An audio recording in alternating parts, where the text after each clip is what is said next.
समाजवादी प्रबोधिनीच्या वतीने उद्यान पंडित गणपतराव पाटील यांचा सत्कार व शुभेच्छा। दत्त समूहाचे प्रमुख उद्यान पंडित गणपतराव दादा पाटील यांच्या नेतृत्वाखाली श्री दत्त शेतकरी सहकारी साखर कारखान्याच्या निवडणुकीत विश्वस्त म्हणून सभासदांनी एकमताने सर्व जागा जिंकून विश्वास कायम दाखवला। याबद्दल समाजवादी प्रबोधिनीच्या वतीने सरचिटणीस प्रसाद माधव कुलकर्णी यांनी उद्यान पंडित गणपतराव पाटील यांचा शाल व ग्रंथ भेट देऊन सत्कार केला। तसेच अध्यक्ष उपाध्यक्ष आणि सर्व नूतन संचालकांना शुभेच्छा दिल्या।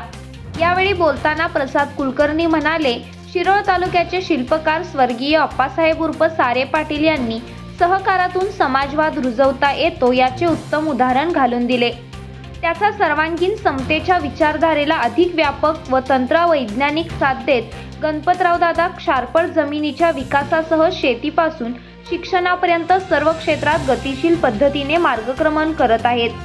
ही अभिनंदनीय बाब आहे। त्यांच्या नेतृत्वाखालील दत्त समूहाच्या पुढील वाटचालीस समाजवादी प्रबोधिनी परिवाराकडून शुभेच्छा आहेत। दत्त समूह आणि समाजवादी प्रबोधिनी यांचे अनेक दशकांचे जिव्हाळ्याचे ऋणानुबंध असल्याचे सांगितले। समाजकार्य न्यूजसाठी शिरोळहून दत्तात्रय कदम।